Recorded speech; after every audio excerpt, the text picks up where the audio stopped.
Жол жөнекей әлде бір фармацевтік қоймадан дәрі-дәрмек алмақ болып, айналып қалған Баяхмет тізгін ұшымен вокзалға жеткенде Алматы-Семей пойызының жүруіне санаулы ғана минуттар қалып еді. Алаң толы құжынаған халық, кешіккен жолаушылар вагонға кіруге жанталасса, енді біреулер жүргіншілерге жеміс жидегін, шөлмектегі сусындарын, тіске басар тамақтарын тықпалап әуре. Айнала, айғай-шу, бірін-бірі іздеген дауыстар. Баяхмет 7-ші вагонды зорға тауып, билетте көрсетілген 15-ші орынға жайғасты да, өзін аттандыра келген баласы Саятпен асығыс қоштаса бастады. Ал балам, енді бөгелме.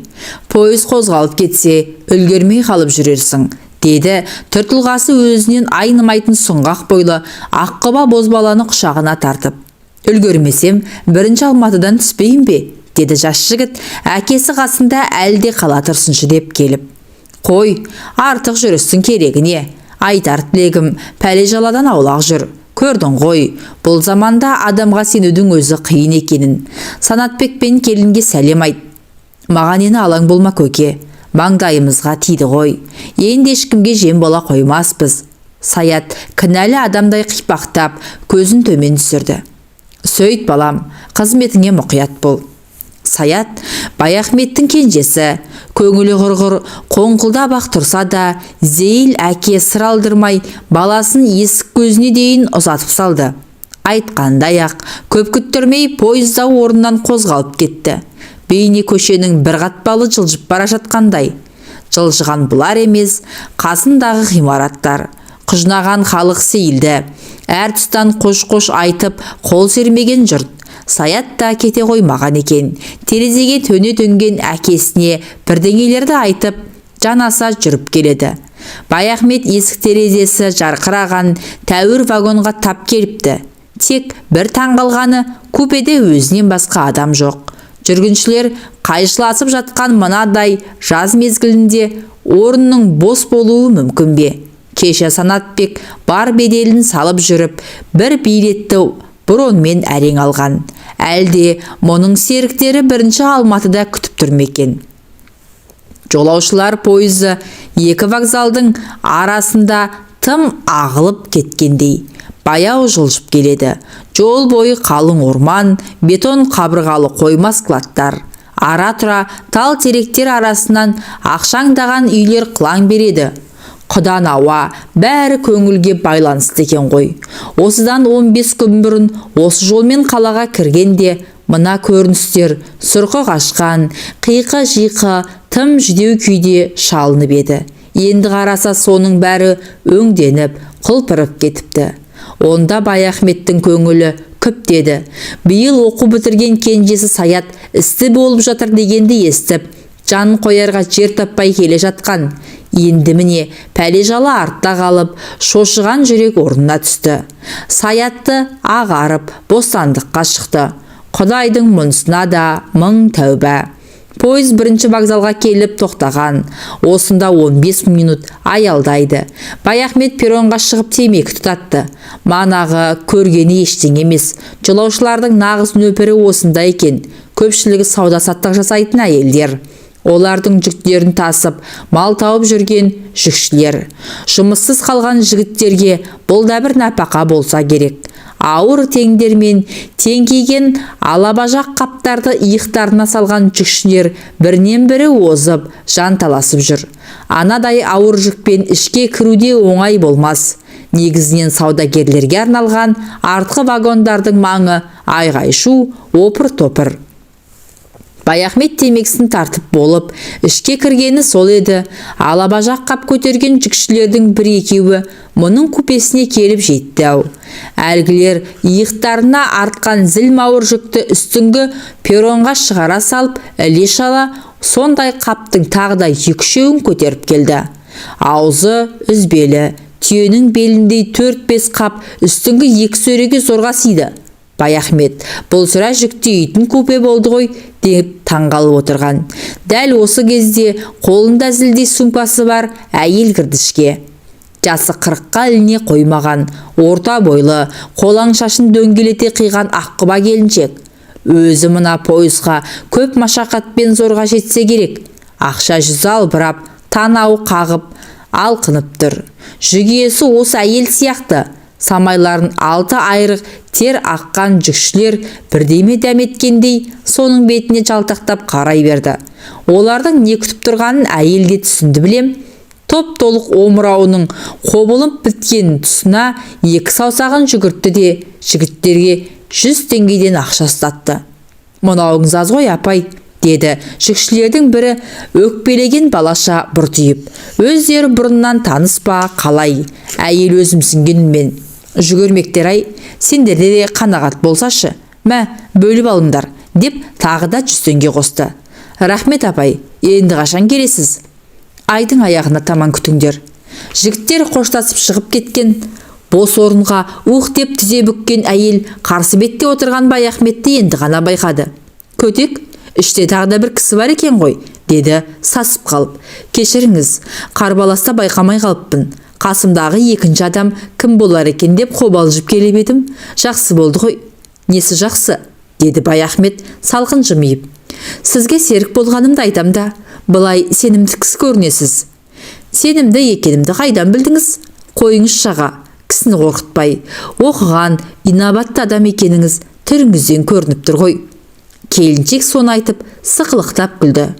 Күлгенде қарақат көздерінен ұшқын шашып, екі бетінің ұшы шұқырайып, тіпті сүйкімді болып кетеді екен. Көп күлетіні де содан болса керек.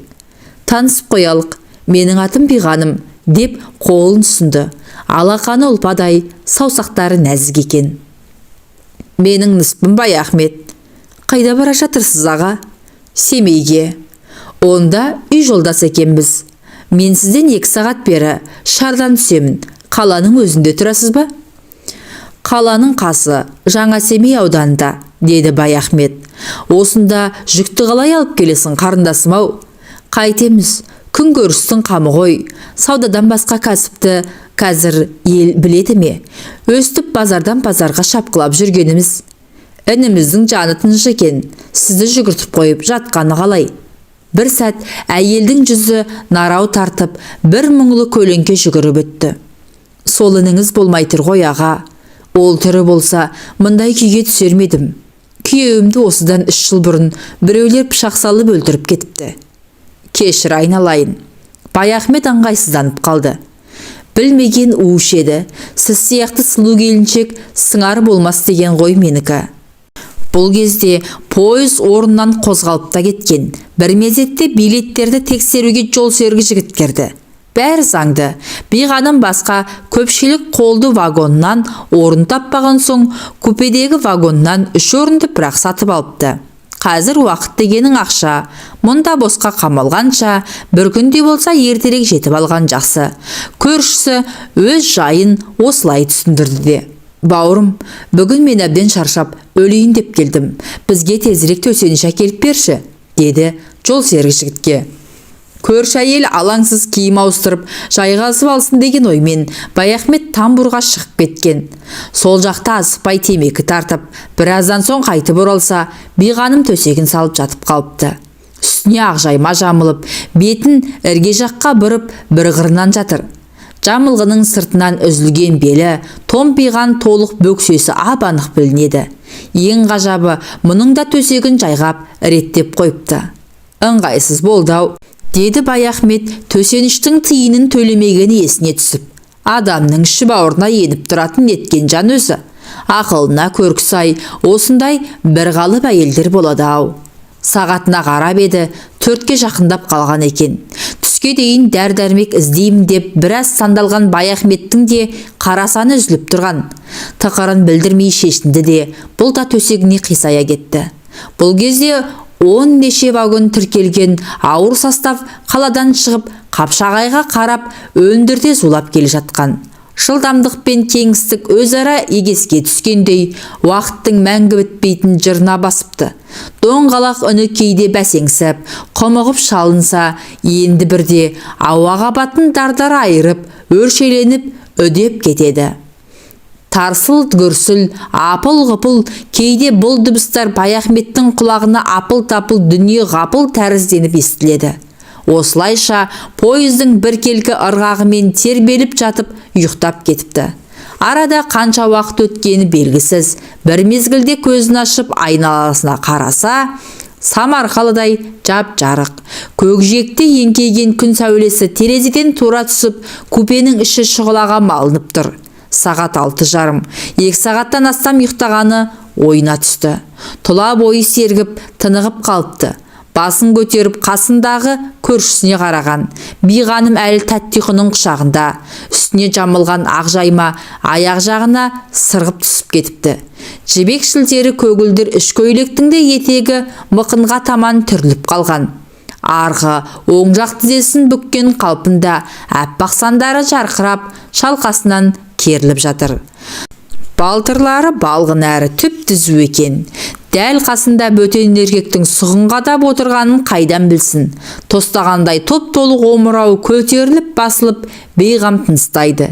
Баяхметтің танауына бір жағымды иіс соғып өтті. Естен шығып бара жатқан таныс иіс жас әйелдің иісі. Солақ екен, денесі бір ысып бір суып, жүрегі атқақтап қатты соғып кетті. Тұла бойынан бір қабындаған қайратты сезінді. Мына ұрлығы сақалды басына жараспаса да жанарын тайдырған жоқ. Бір талайдан бері жас әйелдің сұлу тәніне көз суарғаны осы еді. Өзінен сәл ғана кіші бәйбішесінің сыны да сыры да кетпеген. Оны аужал тұтпай бертінге дейін еразғын жолдан тауып жүруші еді. Кейінгі кезде ол да қожнап кетті. Мақтанғаны емес, Баяхмет жас кезінде әйел көзінің құрты дерлік әдемі жігіт болатын. Оның үстіне өзі білдей бір емхананың бас дәрігері. Ал емдеу мекемелерінде ұрғашы жұртты жыртылып айыртады. Әйелдерден амал артылған ба, орайлы, оңаша сәтті өздері табушы еді-ау. Ал дені сау, күш-қуаты мығым Баяхмет өздері ыңғай білдірген қыз келіншектің көңілін жыққан емес. Әйелдің меселін қайтару жігітке жатырыспайды да деп есептейтін. Бірақ одан бері біраз жылдар өтті. Таздан тарақ қалғалы қашан. Енді міне 60-тан асып. Пайғамбар жасына таяғанда баяғы жынының қайта қозған несі. Осы сапары баған бірсін болмаса не қылсын. Өз әбден шаршаған екен, деді әлі де тұяқ серіппей ұйықтап жатқан әйелді көзімен тағы бір шолып. Қайтсын байғұс, базарда табанынан таусылып, мына қаптарды тауарға толтыру оңай дейсің бе? Бүгін бір алаңсыз ұйықтасыншы. Сол оймен орамал сабынын, тіс шығусын алып, тықырын білдірмей дәлізге шығып кеткен. Бұл асықпай жуынып шайынып қайта оралында биғаным әлі тұрмапты. Есіктің сарт етіп жабылған дыбысынан оянды. Басында қайда жатқанын түсіне алмай, төңірегіне таңырқай қарады да, кенет өзінің ашық-шашық қалғанын аңғарып, аяқ жағындағы ақ жаймаға жармасты. Кешіріңіз аға, күн қапырық болған соң, жеңіл-желпі жата кетіп едім, деді өңі өрттей алаулап. Уақасы жоқ, мен дәрігермін ғой, дәрігерге ештеңе таңсық емес. Баяхмет теріс айналып, мән бермеген сыңай танытты. Іслем қатып шаршағандығы ғой, өлген адамша қатып қалыппын. Сағат қанша болды аға? 7-ге 5 минут қалды. Масқара, ұйқының сазайын берген екенбіз. Өзіңіз демалдыңыз баға? Мен де біраз көш жүрімін алдым. Санан соң сіздің ұйқыңызды күзетіп отырдым. Ұятай, сіздің алдыңызда ашық-шашық. Естіген құлаққа, көрген көзге жазық жоқ. Егер мен суретші болсам, ұйқыдағы ару деген плотно салар едім. Қойыңыз жаға, шынымен де ақ қарап отырдыңыз ба?